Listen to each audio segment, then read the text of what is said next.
Shalom Bapak Mama, saudara-saudariku yang diberkati Tuhan. Selamat bertemu kembali di Suara Marturia hari Kamis tanggal 13 November 2025. Hari ini kita akan merenungkan bagian firman Tuhan yang terpilih dari Injil Lukas pasal 8 ayat 22 hingga ayatnya yang ke-25. Sebelum kita membaca dan merenungkan bagian firman Tuhan ini, mari kita berdoa. Ya Tuhan yang baik, terima kasih untuk semua cinta kasih-Mu yang boleh menyertai kami hingga saat ini. Kami datang ke hadapan hadirat-Mu ya Bapa. Kami adalah manusia yang terbatas.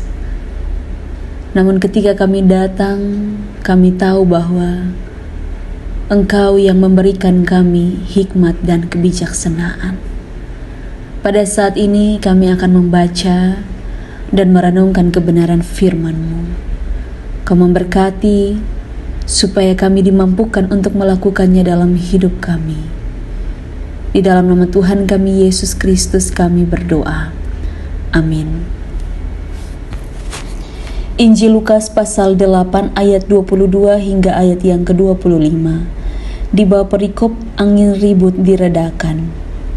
Pada suatu hari Yesus naik ke dalam perahu bersama-sama dengan murid-muridnya. Dan ia berkata kepada mereka, "Marilah kita bertolak ke seberang danau." Lalu bertolaklah mereka. Dan ketika mereka sedang berlayar, Yesus tertidur. Sekonyong-konyong turunlah taufan ke danau, sehingga perahu itu kemasukan air dan mereka berada dalam bahaya. Maka datanglah murid-muridnya membangunkan dia, katanya, "Guru, Guru, kita binasa." Ia pun bangun, lalu menghardik angin dan air yang mengamuk itu. Dan angin dan air itu pun reda, dan danau itu menjadi teduh. Lalu katanya kepada mereka, "Di manakah kepercayaanmu?" Maka takutlah mereka dan heran. Lalu berkata seorang kepada yang lain, "Siapa gerangan orang ini sehingga ia memberi perintah kepada angin dan air dan mereka taat kepadanya?" Demikian jauh pembacaan firman Tuhan yang dikatakan berbahagia adalah setiap kita yang tidak hanya membaca firman Tuhan, tapi juga yang mau melakukannya dalam hidup setiap hari. Bapak, Mama, Mbak, Saudara yang terkasih, Shalom. Tema yang menuntun kita dalam perenungan firman Tuhan pada hari ini adalah melewati badai bersama Yesus. Adakah di antara kita yang pernah melakukan perjalanan di laut? Atau mungkin di danau begitu. Kalau ombak tenang, pasti kita rasa sukacita. Kita rasa ada sesuatu yang membuat kita menikmati perjalanan. Apalagi kalau cuaca itu mendukung ya. Kita bisa lihat ciptaan Tuhan di sana. Ikan-ikan dan alam yang mengelilinginya. Ada kedamaian. Tapi coba kita bayangkan, kalau misalnya kita ada di tengah-tengah laut, lalu badai datang. Tentu ombak itu tidak beraturan. Ada angin yang bisa membuat kita celaka. Dan tentu yang ada di dalam diri kita adalah rasa takut. Kalau kita membayangkan kehidupan kita sebagai manusia, kalau kita berjalan ini, terkadang kita merasa kita damai sejahtera. Karena apa? Karena tidak ada badai, tidak ada masalah. Tapi kalau ada masalah, badai itu datang, tentu kita ada dalam tekanan hidup. Badai itu bisa datang dalam rupa-rupa. Bisa jadi dalam keluarga, atau mungkin kita mengalami yang namanya sakit. Dan tentu kita tidak bisa menghindarinya. Ketika kita membaca bagian firman Tuhan ini, ketika terjadi yang namanya badai, peristiwa ini terjadi di Danau Galilea. Bukan danau kecil. Danau ini sering kali diserang angin. Angin itu dia berasal dari pegunungan Hermon di utara, yang kemudian bertemu dengan udara panas dari lembah, dan pada akhirnya badai suka datang tiba-tiba. Banyak murid Yesus yang botong bisa bilang mereka ini adalah nelayan yang profesional, bukan sekedar mereka nelayan biasa. Ada Andreas, ada Yakobus, ada Yohanes, ada Petrus. Tentu sebagai nelayan mereka sudah biasa menghadapi yang namanya ombak. Tapi tidak tahu kenapa pada saat itu ombak itu tidak biasa. Yang terjadi adalah mereka mengalami yang namanya badai yang begitu luar biasa.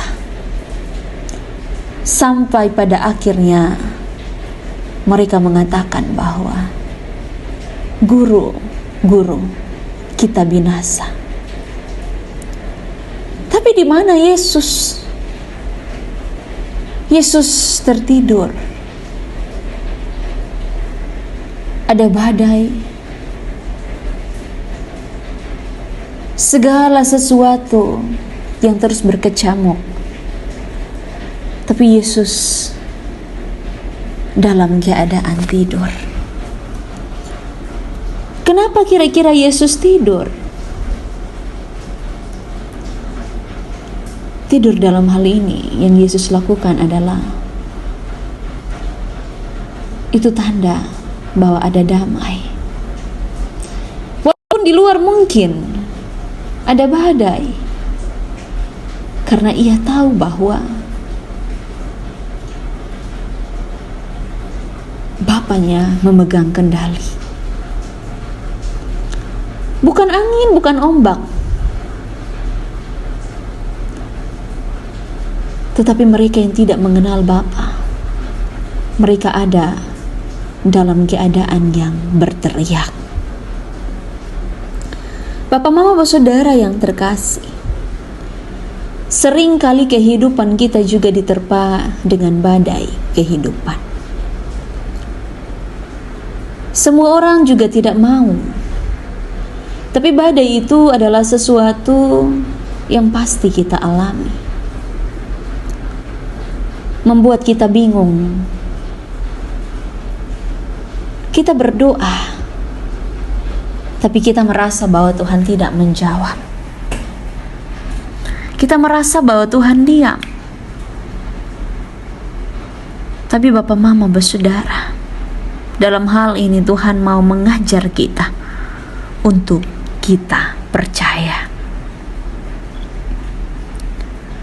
Yesus tidak melawan badai dengan kekuatan manusia, ya, tapi dengan firman. Ia mengatakan diam, tenanglah, dan alam pun berhenti. Semuanya menjadi baik.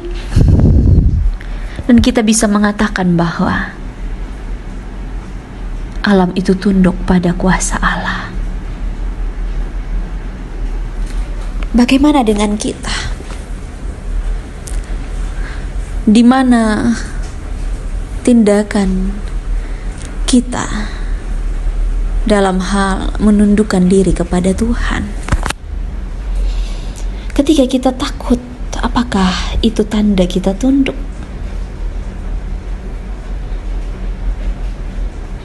Yesus terus mengajar kita berjalan sampai dengan hari ini. Kalau misalnya ada badai, Yesus membawa kita dan mau bilang bahwa jangan takut, bahwa ada yang mengendalikan hidup kita. Hidup kita adalah hidup yang dikendalikan, bukan hidup yang kemudian dikendalikan oleh diri kita. Tidak. Tetapi Allah, sumber kehidupan itu, ialah yang mengendalikan semuanya menjadi baik. Biarlah Roh Kudus menolong kita dalam hidup kita, dalam semua badai kehidupan, bersama dengan keluarga, di dalam pergumulan pekerjaan, dan dalam segala hal. Amin. Mari kita berdoa. Ya Tuhan, kami bersyukur dan berterima kasih. Kami sudah mendengarkan kebenaran firman. Engkau memberkati bagi kami, supaya kami dimampukan untuk melakukannya dalam hidup kami. Dalam nama Tuhan kami Yesus Kristus kami berdoa. Amin. Terima kasih telah mendengarkan suara Marturia. Tuhan Yesus memberkati kita semua. Shalom.